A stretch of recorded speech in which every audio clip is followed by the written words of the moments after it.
What is up? What is up, everybody? This is Baxter Street Boys. I'm your host, Phil Wilcox, joined as always by co-host Jake Gordon and producer Griffin Rudy. Believe it or not, the world is still turning. The sun came up, and the Dogs are 3-0, contrary to what anybody else says.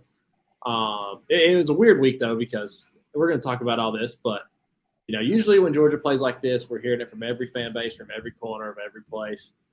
Well, there's really nobody that has a platform to talk on right now. Maybe all of college football just sucks this year. We'll get into all that and plenty more. We got so much to talk about. I don't know how long the show's going to go tonight, but we're jam-packed. So let's just go ahead and get right into it.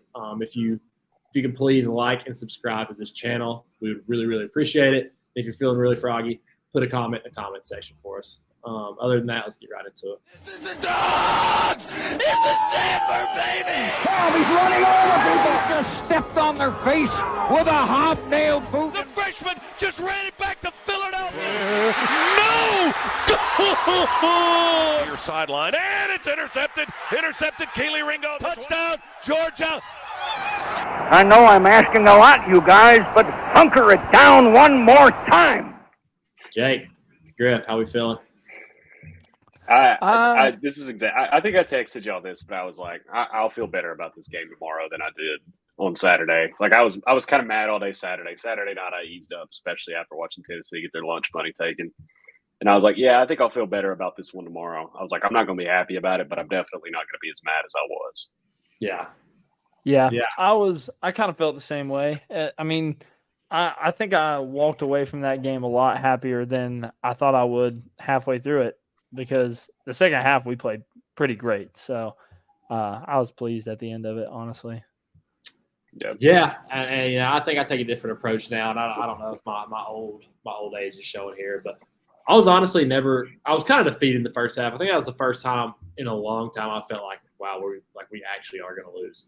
This is that beats it. There was really no signs of life at all, and then I went from being super defeated in the first half to very, very happy moving forward the second half, because I thought that was as good of an answer and response as you can have from a team. So I thought we played like a championship team in the second half. We answered the bell, and it was pretty freaking impressive, honestly. Yeah, that's definitely you could at least take a positive. It wasn't like we came out and kicked 4 field goals. Well, we couldn't have. We'll get to that later. It's not like we come out and kicked 4 field goals and won by 3. They actually came out and whooped it in the second half. So that made things a little bit better. And I got to say, I almost called him Patrick Mahomes. Spencer Rattler looked like Patrick Mahomes out there in the first half. Dude was creating. He was letting it sing. I got to give him credit. He looked pretty good. In all honesty, if you give that guy time, he's pretty freaking good. But we the whole second half, and I'll be honest with you, I didn't get to watch most of the fourth quarter. I was pitching on Saturday, so I had to go out to the field. But we just everybody turned it up. Defense looked slow in the first half, and offense looked anemic in the first half. And then all of a sudden, that first drive out of the gate was super impressive. It felt like, and we're not there. We weren't at the game. Jake, you were at the game, so you can kind of answer this. But people were saying, people I was following was obviously in our comments, everybody wants to fire Bobo, every third play. Well, people were saying, listen, there's receivers at downfield that are available to throw the ball to. It's up to Beck to do it. So I feel like Bobo goes up to Beck at halftime, and he's like, hey, dog, you got to quit being scared to make a mistake and let the thing eat. Cut it loose. Because we come out, one-on-one ball, deep ball, bang, and then we just get in rhythm. And I talked about it on this last show. I don't think he's a guy that feels like he's warmed up in the game throwing screen passes, dinking dunks. I feel like he's a guy who wants to just let one rip, and then he feels way better. Well, maybe you have to force him to let it rip. Yeah, so no, there was one. It was that reverse flea flicker play that they ran. He threw it to Bowers, overthrew Brock, and I think Mark Strosby-Jackson had 8 steps on his guy. Yeah, Brock was not the correct read on that play. Jack Saint was booty butt naked, wide open, and he missed a few guys downfield. That was something that I was noticing, and it was very frustrating. But overall, I don't think Carson played bad. He definitely wasn't impressive, but he didn't lose the game. But he's got to stop. I think there is a mental. He said it too. They were in the post game interview and stuff, he's like, "Yeah, I was like kind of nervous for my first game," and he was like, "First SEC game." He's like, "I kind of felt the nerves go away." I'm like, "Dude, I can't have a nervous quarterback. I don't do nervous quarterbacks. Like I'm sorry." He definitely showed out in the second half, in my opinion, and it's not even like missing guys that are open. It's being willing to give guys that are one-on-one a chance. Like that's why you go out and get good wide receivers like Lovett, like Rara, like those guys, because and Marcus Roseman-Jack Saint looks, he looks like one of our best guys right now. I think we kind of knew that going in, but he's proven it. Yeah. But you have to be willing to give those guys a chance, like especially in one-on-one coverage. You get man coverage, you need a big play, like give them a shot. More times than not, they're going to run by a DB. Corner is a hard position to play in the sport. So like when they're one-on-one, you're at a disadvantage immediately. Yeah. Like when they're one-on-one with a very talented receiver, give your guy a chance. And I felt like he did that in the second half a lot better. Going back to what you said, Cole, about like Bobo talking to him, I think I saw a reporter said they asked Kirby about like he stopped Carson Beck walking into halftime and like said something to him, asked him what he said, and he said Kirby said like he told him like, "Listen, we trust you, Carson. Like let it loose, like whatever." So I think like someone literally had that exact conversation with him. So yeah, I mean, he had to. It was a completely different look out of the half. So while we're sticking to the offense, I know we were joking last week, kind of, but like Dylan Bell is like he got 7 carries yesterday. So that's kind of the elephant in the room I kind of wanted to move into next. Yeah, I don't think it hasn't been an O-line problem. Like it has not, because as soon as Dejon Edwards steps in, it's a completely different run game. Like the run game was changed. He was balling. We cannot afford to lose him again for an extended period of time. No, he need him bad. Like there's just a confidence about the way he runs. Like there's a patient confidence, and we're all Falcons fans here, so like you kind of undervalue the running back position because everyone tells you to. Like the NFL tells you to. Like everybody's like, it's offensive line based position, blah blah. And to an extent, maybe, but then you see a guy like Bijan go out there and like completely change the game. And you go back and we were just spoiled forever. We go from freaking Gurley to Chubb and Michelle and DeAndre Swift, like James Cook, all these guys. And we don't realize how important it really is to have a good back there. And as soon as Dejon steps in, it's like, all right, there's a 100-yard rusher. We didn't have 100 yards rushing in the first game. And Dejon has 114 yards. Yeah, and if you're one of these, top running backs, I do think like guys like Roderick Robertson. I did see he got pulled immediately, and it was kind of Carson Beck's fault. He only got one carry because the handoff Carson gave him was high, and he almost fumbled. And I think that was we were still only up like 1 touchdown at that point, so he didn't come back in after that. And even though that was kind of Carson's fault, I think he'll get better. Like Andrew Paul, guys like that will come around. Kendall Milton, I still like him. I think he's a good player, but you can't rely on him at this point. But somebody like Nathaniel Frazier, it just looks slow to me. It looks slow to me, and all three of us here want him to be good so bad. Yeah, he can be, and maybe he's just a little dinged up right now. I don't know. It feels like we've been saying that for his whole career. Hopefully, he can get back to full speed because we do need that. But like at this point, I'm okay if Dejon gets 70-80% of the snaps at running back. Cash Jones is a legit elite. Cash Jones is a freaking dog. He's legit receiving threat out of the backfield. Like it's not like a little gimmick. He's legit. Like he's really good. And then Dominic Lovett. You know who Dominic Lovett looks like? Not to this level, clearly. Tell me because I feel like I see something with him and I can't pinpoint it. So tell me who this is. You gonna say Devontae Smith? I wasn't gonna say Devontae Smith. That's not what I was. He kind of looks like he did. Like I'm not saying he's as good as him. Like he looks like him out there. Like the way he runs in a similar style. You know how Devontae Smith, like he kind of like there was like a lot of movement. I don't know. It's hard to describe. Just go watch it, and I think you'll see it. You'll see what I'm talking about. Well, I like you moved into that point because I really liked how the offense, when we needed something, like leaned on him a lot. Him and Marcus Roseman-Jack Saint. It's like, okay, we spread the ball out a lot, but these are our two guys on the outside right here. Like, let's get them the ball. Let's let them make plays. Like every big play, it seemed like we were going to them.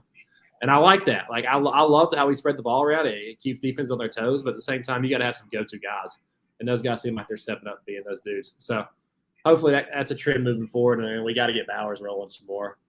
We got to find ways to get him the ball. It shouldn't be too hard. Play Collins got to be better in the first half. It can't be that. It can't be that lackadaisical. people are talking stick about Bowers now. They're getting a little too big for their britches here. We need to let him loose. By people, do you mean Florida fans or? Yeah. Yeah. Well, there it is. Bowers, like you think back to, like that is a man playing that is a man playing with boys. That is right. crazy. Like while we got, remember Monken, like the reason we got started so quickly in games is usually because we featured Bowers like the entirety of the first drive. Like it was all like think back to every game we got started off hot, like Michigan, LSU, State, LSU, Bowers. Like he's the guy, and everybody knows he's the guy, and you still shouldn't be able to stop it. I don't care what a defense is scheming up for him. I don't care if they got 2 or 3 guys on him. You shouldn't be able to stop that dude ever. There was one I did the one play that sticks out to me. I remember he caught a ball probably 2 yards in front of the line of scrimmage. It's like 2nd and 8. He immediately drags one guy off of him. A South Carolina defender gets a clean shot on him, and then he just kind of like throws him off, bounces off of him, gets 5 more yards until he finally gets hit again. Like he's like dragging 2 guys on him. Like the dude is like he looks like he's playing with children. Like it's crazy. Yeah. I think maybe the biggest takeaway out of the offense so far is Amarius Mims going down. Yeah, that's not good. It's said it's a sprain. Like we know how that goes, though. We talked about it on this last show with Kirby. Like Kirby's like, oh, we'll see if they can practice this week. Yeah, that means he's out 6 weeks. Yeah, like, and people in the comments on Baxter Street was like, well, it's true. They said it's just a sprain. Well, yeah, a sprain for me and you is a little bit different than a guy who is a right tackle at 350 pounds. Like that sprain is not quite as easy to bounce back from because he's putting a lot of weight on that, and he's anchoring a position where he's literally using leverage from the ground to keep bigger dudes away from the quarterback. Like his ankle is doing a lot of the they're not going to rush him. They're not going to rush him back. Like no. Okay, so we've seen UAB. UAB's not good this year. Auburn's not good this year. Like Kentucky, and then at that point, maybe you start thinking about bringing him back. Right. Yeah. There's really no need to. This is more of a future thing. Like obviously we have bigger things on the horizon that we want to get to. But I think I hope that we can have him back because I'm not sure we can afford to lose him. Like he's a type of talent you're not really looking like you can't really replace that. No. Speaking of guys who are irreplaceable, did Cole Strange just get a first down? Yeah, I've been looking at this and what a play from Mike Gesicki. Cole Strange just got a first down. UTC boy. He tossed it back to him, bro. Kinetic Fitness member. Good dude. Great dude. Yeah, that dude. If the Pats win this game, it's because of Cole Strange and Mike Gesicki on this play. Wow. Hey, by the way, I just saw the replay. By the way, while we're talking about this, Mike White's hot. That's all I got to say about that. If you don't follow Trilly Donovan if you like college basketball, you need to follow Trilly Donovan. I don't know who this guy is. Nobody knows. He's right every time, though. He's right every time. He just leaks college basketball news constantly. He's always calling like predictions of recruits, and apparently Georgia is leading very heavily for 5-star on some outlets, high 4-star. Y'all. Most of y'all follow the Twitter account, so y'all see we retweet most of the basketball stuff. Like I'm so excited about basketball. It's obviously football season. Y'all don't care about basketball yet. I do. It's going to be sick. Yeah, it's going to be good. We can love both at the same time. Speaking of people who are not replaceable, like everybody's like, something's just missing on this offense right now. Like we're trying to find the identity, blah, blah, blah. You know who it is. It's Darnell Washington. No, it's Darnell Washington. Well, it is Darnell Washington.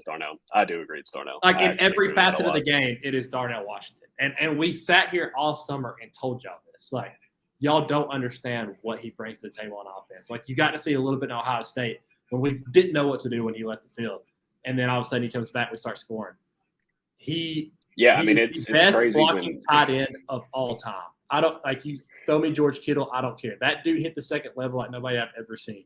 So missing him, like we got to find a way to replace that with a collective effort because one person will never be able to do it. Dude, I think he pancaked Nick Bosa last week as a rookie. Like he's the highest paid pass rusher in the NFL. Like he did. It was unbelievable. Ridiculous. They just overturned that, by the way, which is absolute horse crap. That first down, robbery. Yeah. I was going to say. Paul Strange is anyways, before we talk about the defense, please like and subscribe. Because we always forget to do it in the middle of the show. Really good. So I said I'm not comparing Dominic Lovett to Devontae Smith, like play wise, talent wise. I am with Michael Williams and Myles Garrett. I think they're carbon copies.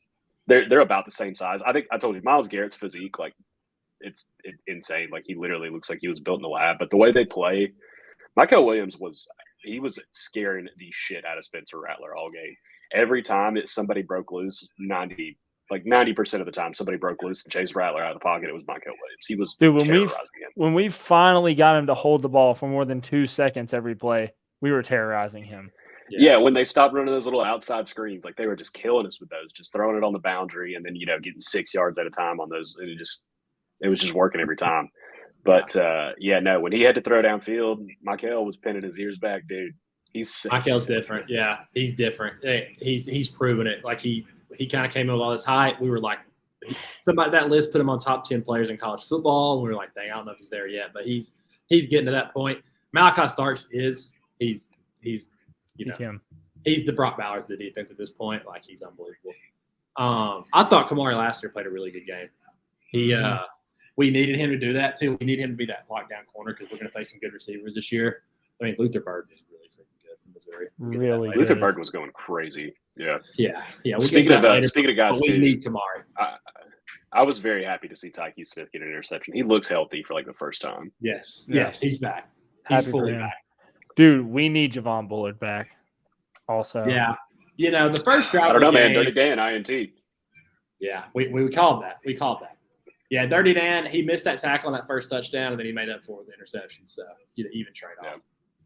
Yeah, the first half. I wasn't super concerned with the defense. I thought Rattler was really just making plays. Well, they scored on the script, and then they got one deep shot, and that's all they had the rest of the game. And so I look at that. I'm like, the first half wasn't pretty, but I also didn't think it was awful. His first ball set the tone. Like it was an absolute laser over the corner. Really good catch, and then I think he's just a guy he's going to play off that rhythm and emotion, and he did. Yeah, that was a seed. Yeah, and a really good catch. Yeah. So that's how they got started, and then he's kind of rolled the momentum. But overall, like I'm very far from worried about our defense. We put up a goose egg in the second half. They were dominant.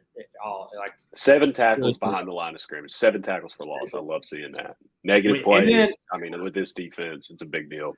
If you ever think something about our defense is different, like go flip on another game and watch the other team's defense. Ours looks so much different than everybody else's. Mm-hmm. Like it's so much faster and bigger, and just they swarm to the ball. Like even when I'm watching NFL games, I'll be like, all right, somebody's going to be there. It's a screen pass. I'm like, all right, somebody's going to be there. And all of a sudden they get 4 yards before somebody shows up. Like we're hitting that guy before he gets 2 yards. Yeah, every single it's time. Crazy, dude. They rally to the football than any defense in the country easily. Yeah, and I mean, offense too. I kind of feel the same way. Like when, we're not worried about the defense at all, and obviously the offense is feels sketchy right now, just because I don't know. It's a lot of things have changed. We got a new quarterback, new offensive coordinator. Ladd, our number 1 wide receiver from last year, is gone. Darnell Washington is gone. There's a lot of change and a lot to adjust to, but I think we showed what we're really capable of on the offensive side of the ball in that second half when we came out and just diced them for 3 straight drives. No, I think I'm as happy with that game.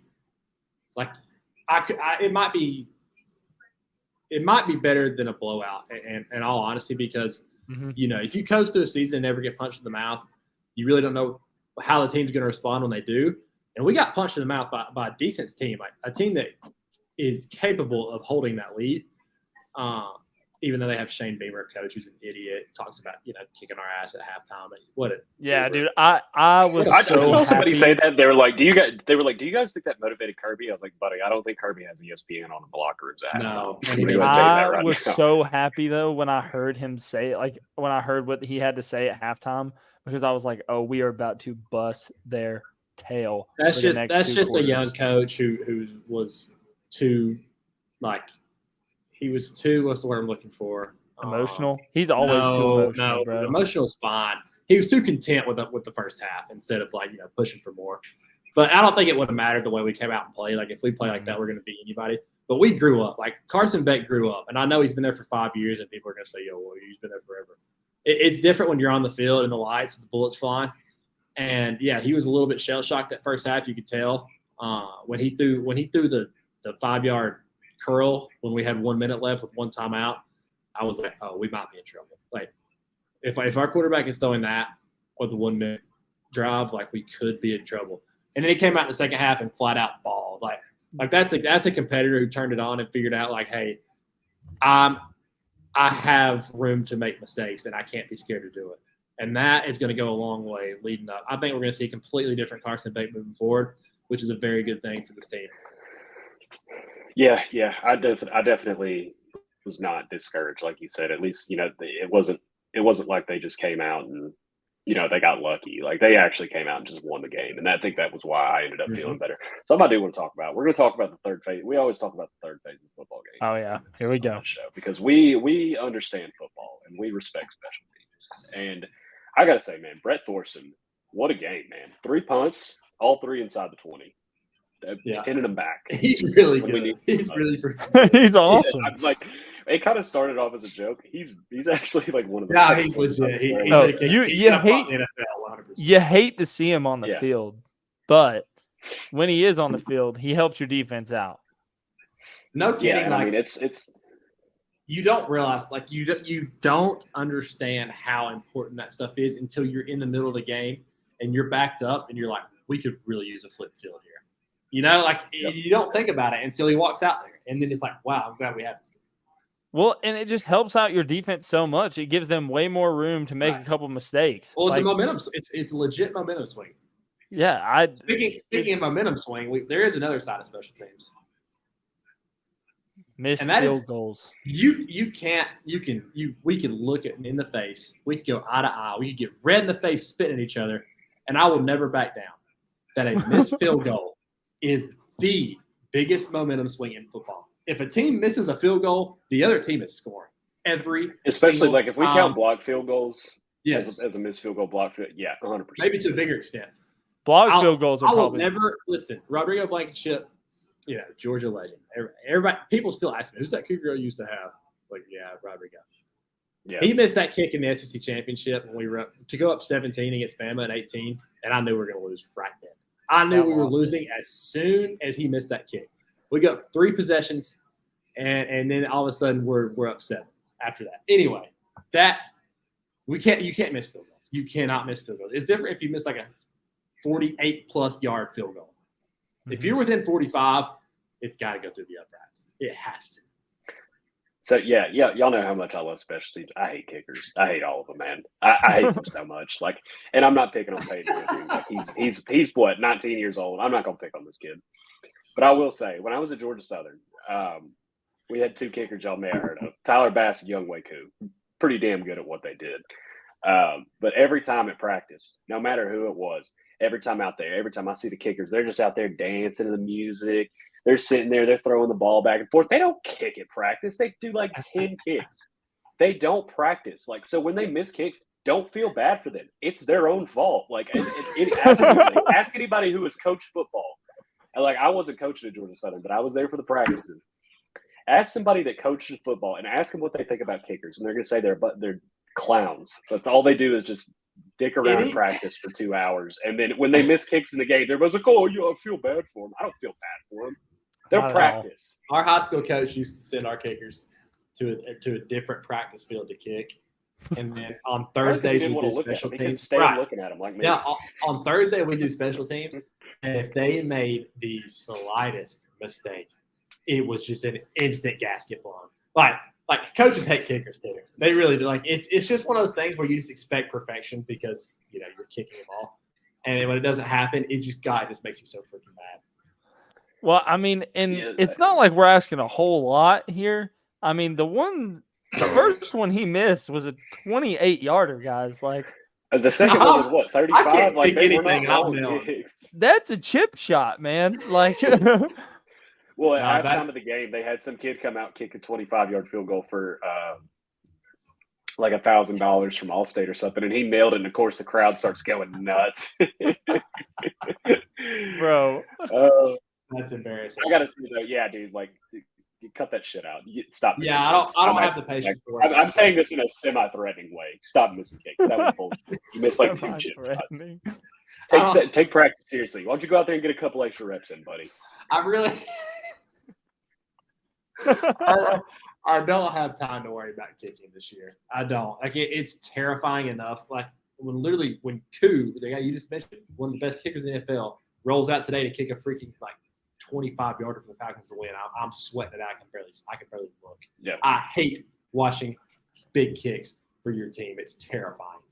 I can't even imagine that when we have a guy who's kicking 50%.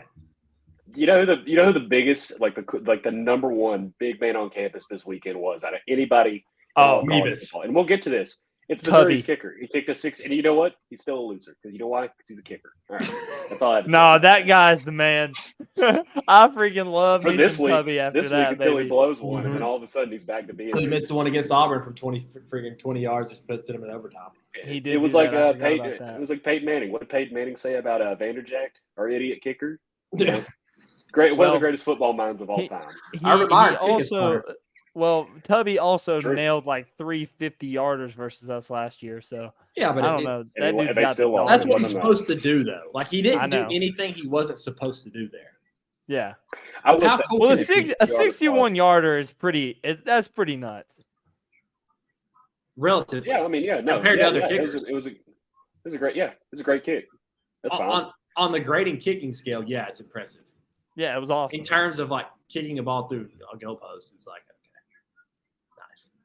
But what we should do?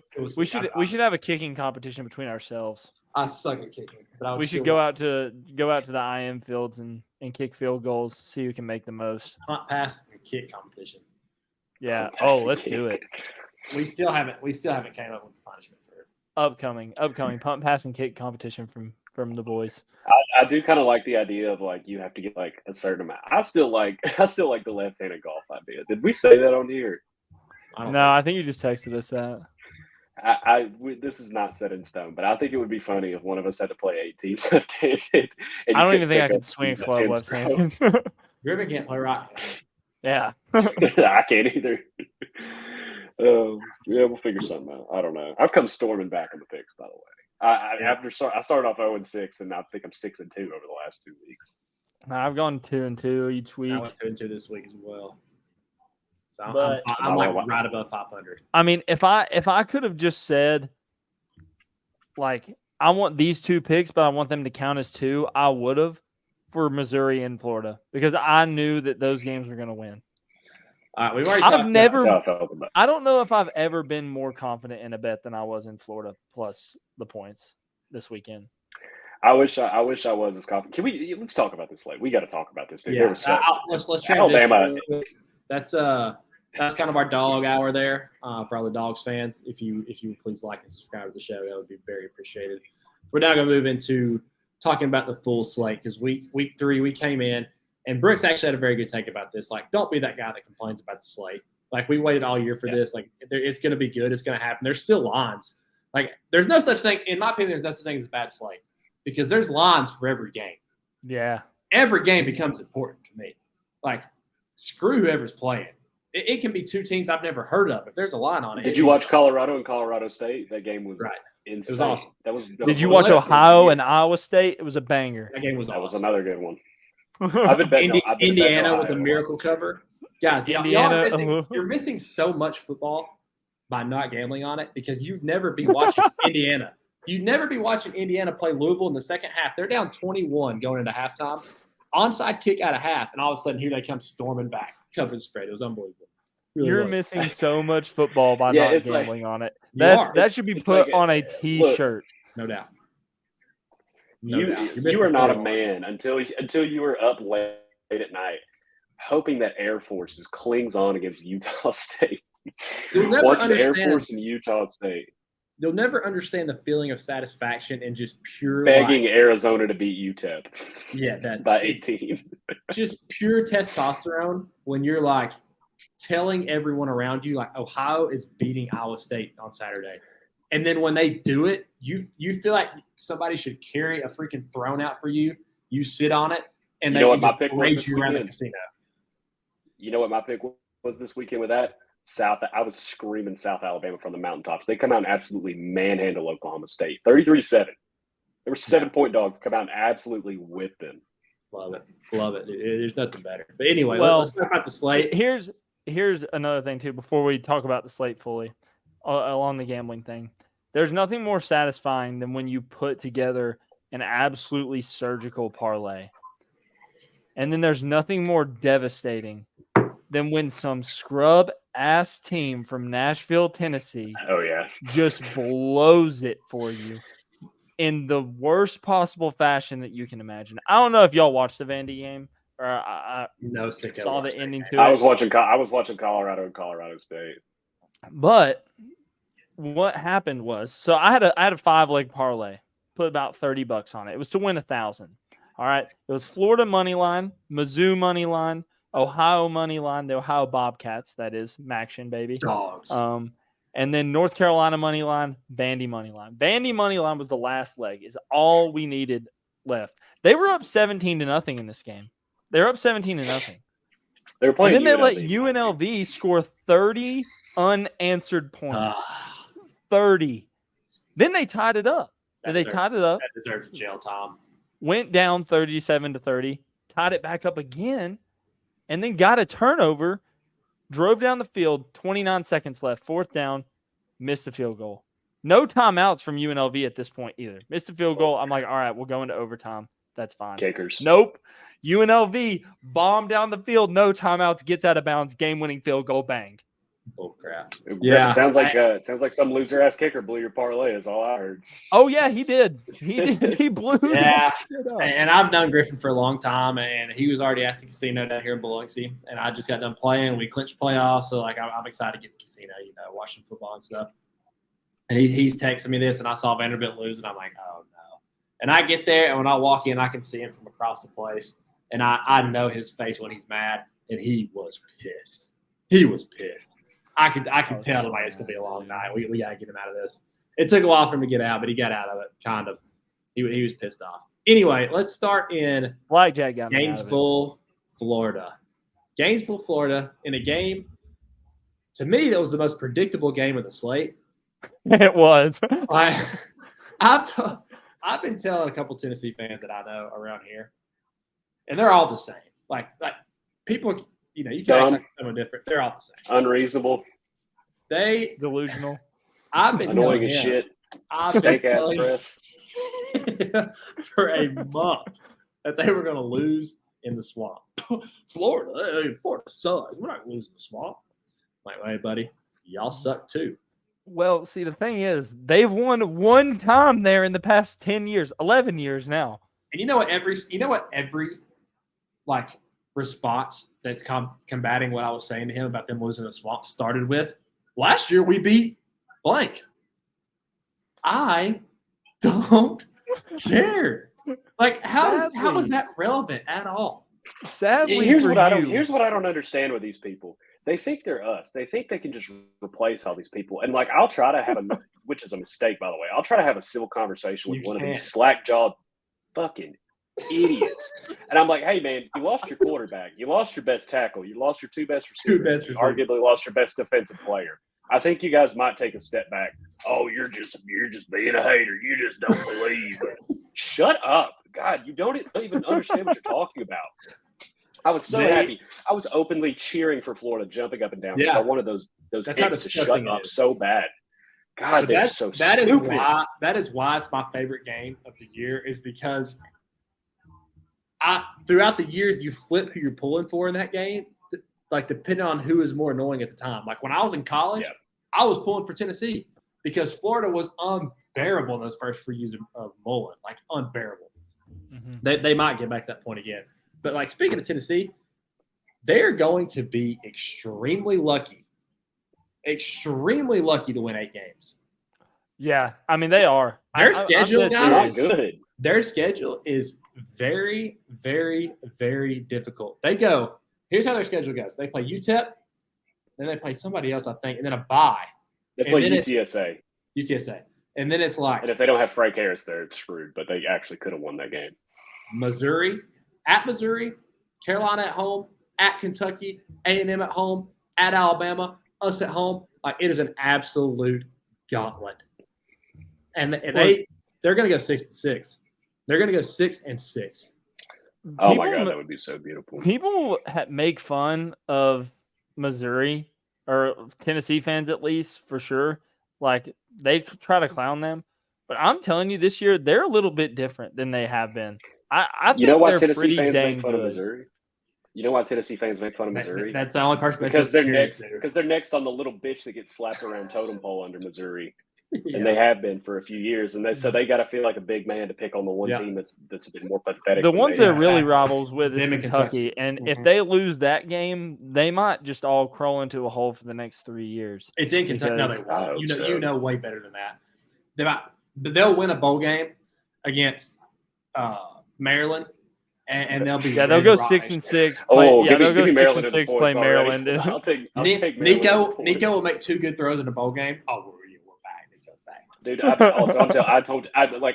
feel like I need to be vindicated by saying this. Joe Milton is not good. He will never be good. I don't care how far he can throw any type of produce, golf ball. I don't care if he can throw a damn baby 150 yards. He's not good. He's a bum. He sucks. He cannot play. The boy cannot play the game of football. Who could have possibly guessed that him saying? Who could have seen that? We only have like 2 years of evidence. I don't lose in the state of Florida. Who could have possibly thought that would have been him in the butt? I don't know. You know, me personally, no. There was no chance that was ever going to come back to bite him. No. And it's crazy. I saw this podcast not too long ago talking about Joe Milton and why he really wasn't good. I can't remember what podcast it was. Was it this one? I think it was the Backstreet Boys. Yeah, it was them. It was them. They were really right about him. So. Yeah, so I've seen this kid. They turned on him already. They already. Yeah, I mean that's the most predictable thing. That's the thing I told y'all that we called this to a T. I was like, as soon as he starts to struggle, they're going to start calling for Nico, and then all of a sudden, Joe Milton for Heisman, like that's dead. They've already given up. It was so pathetic at the end of the game too. So pathetic. Oh, literally. Hey, no. We need to talk about this. Call it a timeout so you can cheap shot the other team's quarterback. Heupel's, he's no longer to be taken serious. That guy, he's like early on, it was just like he really did nothing that was that unlikable. He was just and annoying as he played. He goes to the presser and he's sitting there smacking that gum the whole time he's talking. He look, he doesn't look presentable, and you're like, there's not much he can do, and he's just sitting there. That's a real nice way of putting that. Well, we got to hit the quarterback if he's going to dance around. Well, you started that, dude. The game was over. We want to get the ball back. You couldn't get the ball back. You could not have gotten the ball back. Like there's I will say he's also lucky. Knowing Billy Napier's from Chatsworth, Georgia, he's lucky Billy didn't whoop his ass. I wish he would have. Dude, I hate that Billy Napier's in Florida because I really like that guy. He's awesome. Yeah. He doesn't do anything unlikable. They're DC, who like literally wants to be Kirby so bad. Like all he does is listen to Kirby that guy's a doofus. And try to sound just like him. I don't care if he's good at I don't care if he's a good defensive coordinator or not. If you can't try to mimic a coach and be good, he tries to mimic Kirby, he'll never be Kirby. Number one, he's 400 more pounds than Kirby. But Florida is not to be taken serious either. That was 2 bad teams in the swamp. We don't need to give that any more attention. Those teams are both dead. Screw them. Yep. Moving on. Speaking of bad teams, hold on. Fun fact about Tennessee and Florida, though, they are both ranked now. In case y'all are wondering, Tennessee's 23, Florida's 25. This is how those ranked wins that Tennessee talks about. That's how they right. Yeah, these are both ranked wins now. I already had a Florida fan text me this morning. We have a top 15 win. Georgia doesn't. I say okay. Actually, this actually is a ranked win for Tennessee as well. Because if they did play it in Neyland, they would have won. So it counts as a ranked win. No, sorry. We got to talk about this too. The Tennessee fans have now pivoted. We shouldn't have to play away games. Shit for brains fan base. They think that having to play away games is unfair. They're like, we shouldn't be subjected to this. Neyland is the greatest place to play a football game on the planet. We should never have to play anywhere else. Everybody should always come to Neyland Stadium. If we was playing at Neyland Stadium, you boys would have come out there, we'd have done the 200 as well. And then we had we had our weekly Wes Rucker tweet about the officiating, dude. When he tweeted about officiating, that dude is such a baby, man. Oh my god, he is always dude. Every week it's the refs, man. They're out to get him every week. It's just I them. cannot imagine crying that much about the refs. I relish. When that that team loses a football game, it is. I will not have a bad I've never seen more. The mental gymnastics, the excuses. Oh my god, they line them up. Yeah. They got every excuse under the sun. Whew. Well, we just talked about Tennessee for 10 minutes. Let's move on. Some other bad teams. Speaking of bad teams, I was gonna say Alabama. They've got dude, they were at a point to where like their level of play. I couldn't even make a joke. I was like, what am my eyes seeing right now? I honestly I didn't to say. I honestly feel bad for them. I don't like. They have a brutal fan base. As a whole, I don't know if it's that bad, but like they just have like 4 outspoken people on Twitter who are the worst, and they would be they'd be throwing parties and parades if we looked like that against South Florida. I just don't really care about them because they're no longer a threat to us at this point in time. They're not a threat to us, so I'm not really concerned about what they do. It'd be like me worrying about freaking Ole Miss. I'm not concerned about teams like that. I'm kind of worried. So, no, Lane Kiffin's never beat a team that finished over 500 in the SEC. So, okay, I just don't really. I'm not concerned with Alabama. They have problems at quarterback. They have problems everywhere. Josh Pate. Love the guy. I love listening to him. He's usually right. I used to think he grew up an Auburn he's wrong fan. On this one. He had to grow up a Bama fan for that take. Like, he stood so strong on them being such a dominant offensive line, and it really didn't change much from last year, except they replaced the guy with a freshman. They stink. It's not a good offensive line. Whooped by USF. I didn't realize they scored a touchdown with 4 seconds left. It was a 10-3 ball game. Yeah. They're not. They're done. Like their coordinators are bad. Lane Kiffin goes to the podium today. Jake, you sent us that. I don't know. Yeah, dude, that was weird. What's going I've on. never heard a coach say something like that. He was accused. If you didn't see it, Lane Kiffin's talking about Kevin Steele, their defensive coordinator, Alabama's defensive coordinator. He said he's worked with him enough where he knows that he's not calling plays anymore. He's saying the DB's coach is calling the defense. I don't know what's going on there. Saban has one foot out the door. He's going on the McAfee show. This might be Saban's last year. And if he retires, he could retire anytime. Regardless of what he does the next 10 years, he's the best coach of all time at this point. And, if I'm him, I'm riding off the sunset and let somebody else fix that problem. Yeah, the only thing that really sucks is whenever Nick Saban leaves, they're going to get Dan Lanning, and I'm going to hate that. You think that's who they go after? I would put every dollar in my bank account Dan Lanning will be their first call. Because, by the way, I've heard you're getting Kirby back, you're absolutely. I mean, that's up there too. Yeah, it's like, oh yeah, let me leave my alma mater where I've won 2 titles to be the guy who followed Nick Saban. I'm sure that's at the top. And that's not like at best that's a lateral move.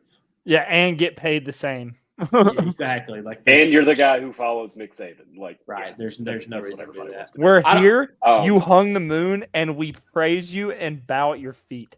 I mean, come on now.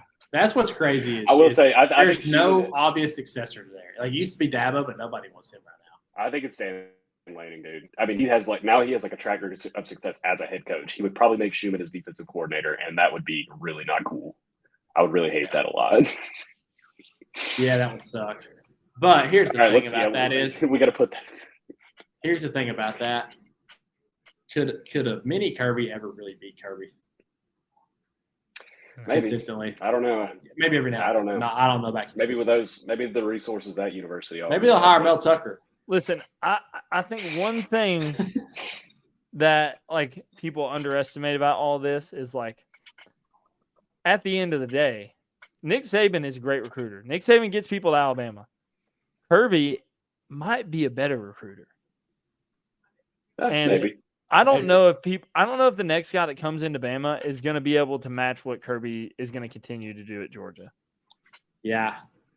I saw in terms of recruiting. This is when I say Bama fans as a whole, I don't feel like they're that bad because I was in the comments on Twitter today and I saw someone making a really good point.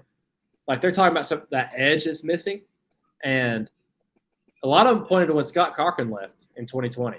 Like that's when they noticed a completely different like edge to the team, like energy throughout the game. And I thought that was a decent point. Like that's kind of when we saw an uptick in that aggression. Mm-hmm. Yeah, I mean they got a bunch of puppies on that roster, man. They don't have that like middle linebacker. No, like there's no Reuben Foster's walking around there. There's a there ain't reason no- Tresman there ain't no Marshall Ragland. left and went to Bama. Yeah, because he could play immediately, and now they want him benched. Yeah. Yeah, Let's talk about a few other these games. Yeah, I mean, So the top teams really struggled. Like Texas struggled. I mean, Florida State struggled. Florida State looked bad. That Florida Florida State State game bad. was nuts.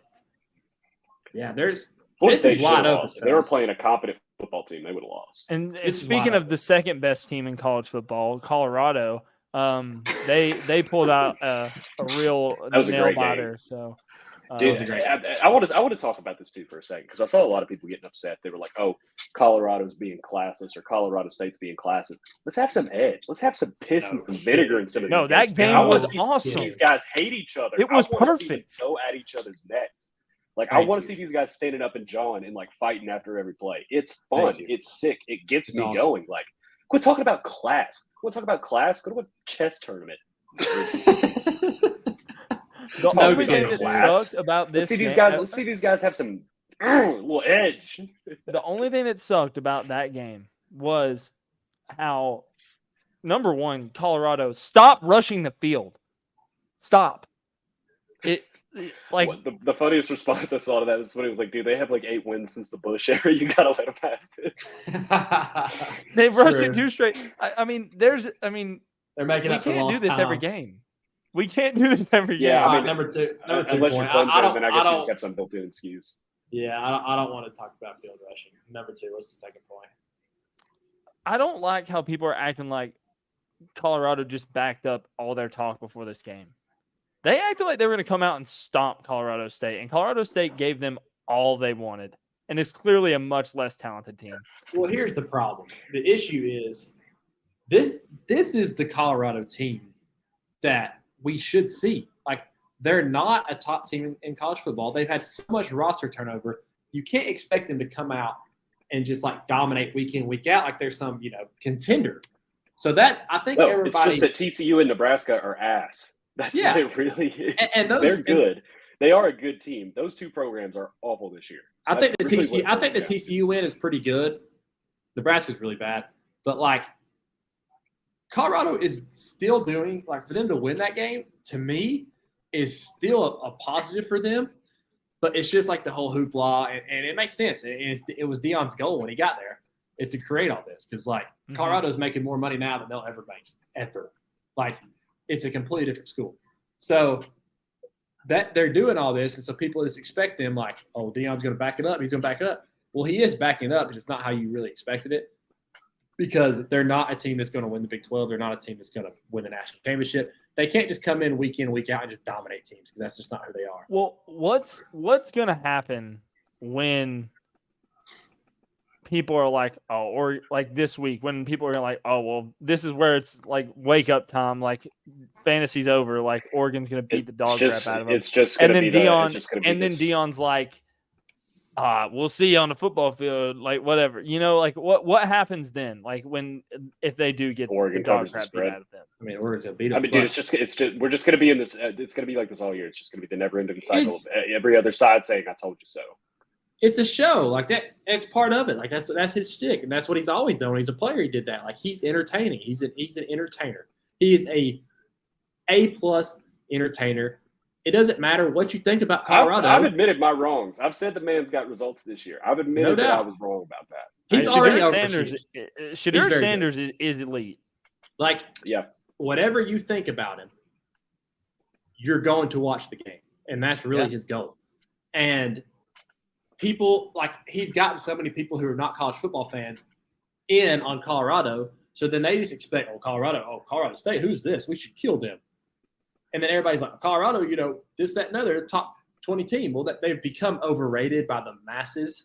But, like, people who really understand college football understand, like, they're playing really well. Even them beating Colorado State is a decent win for them because they won 1 game last year.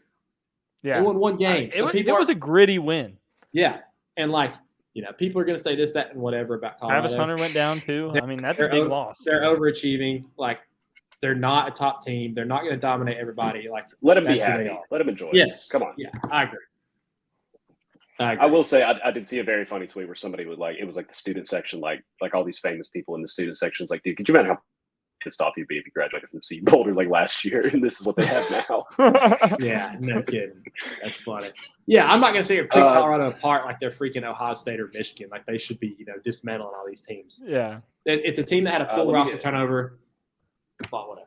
It's just the masses that really just have been annoying me about it. Yes, it's just getting old, and I'm ready for it to slow down just a little bit.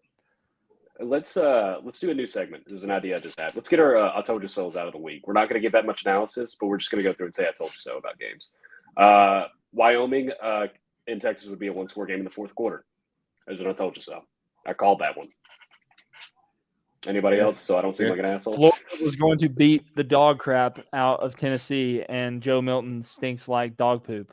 I told you so. I don't know if I came with any, takes that. Oh, I just sprung this on you. I really just wanted to talk about Wyoming, and I also wanted to say I told you South Alabama. I mean, I told you that Bama's O-line was not what everybody's telling you they were. So that is true. This is just a segment where we pat each other. Yeah. One more, Cole. In the Missouri game, I called Tubby kicking a field goal for the win. I told you so. You did.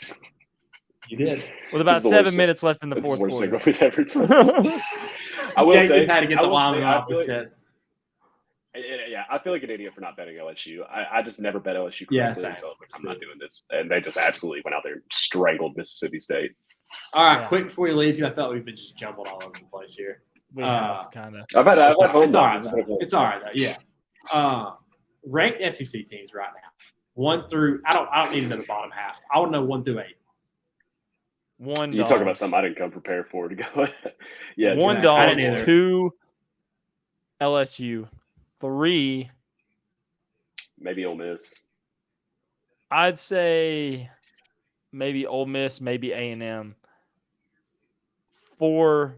I'd take Ole Miss over A&M, but that's my 4. 3, 4. 4, I'd probably take Bama still. You just said Ole Miss or A&M at 3, so one of them has to be 4. Griff. Nah, I think I'd still take Bama over Ole Miss. I'll take Ole Miss at 5, and then Missouri at 6. Yeah, no kidding. Missouri at 6. Auburn. Oh no, they're awful. I don't know yet. I need to see. I need to see them play. Oh wait, that's right. We watched the Cal game. I forgot about that. That Cal game was the worst football disgusting game ever played. Yeah, I will not have them anywhere near my top half of the SEC. I guess. I mean, Kentucky. They're bad too. I thought they were gonna be better. They stink. East is bad. The SEC is bad this year. Vandy's at the bottom. Vandy's at the bottom. Mississippi State. Mississippi State is right above them. They're bad. Yeah, I don't know, man. The SEC is really down this year. It kind of sucks, and I'm not a big conference lover either. But I like flipping on an LSU Mississippi State game. I feel like it's gonna be gritty and competitive, and it was just disgusting. It's kind of fun being the one who holds it up, though. No doubt. Oh, no doubt. No question. Everybody's like, outside of Georgia, the SEC stinks. It's kind of fun. That is awesome. No doubt. The Pac-12 is the best conference, easily. Yeah, 100%. Oh my gosh, it's must-see television. And of course, they're picking their bones that start next year, which I absolutely hate. That does suck. I think the ACC low-key might be decent. Is that a bad? I don't.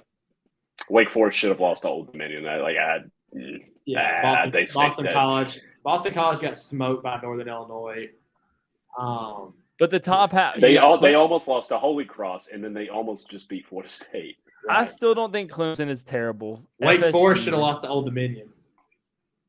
FSU, Clemson, North Carolina, I think is pretty good. I think Duke is a solid team. I think they're a 9-win team. Well, we got a lot to talk about this next week as far as picks go. Yeah, Miami. Hey, we're playing UAB, but I want to talk about this slate. I mean, we'll do a little UAB preview. We'll talk about the fight in Trentonville to some extent, but I want to talk about this slate coming up. Agreed. That's the show for today. That's the recap. It was kind of all over the place. We hit it all. You can't say anything about us not hitting it all because we freaking did. Yeah. If you could please like and subscribe to the show, we'd appreciate it. Dogs are 3-0. That's really all that matters in this world right now. So enjoy that. And we're going to be 4-0 next week, and we're probably going to end at 12-0. That's just what we do. We're a championship caliber team. Gotta be smart in the boys. All right. That was super arrogant. Kind of an arrogant podcast, this one, but that tends to happen when everybody else sucks around us. So we get real good. We get real goofy the later we record. So no doubt. We're always recording late right now. My season's almost over. We should be back on normal time, but yeah, it is late. But everybody have a good week, and we'll be back later in the week to talk about the slate. Peace.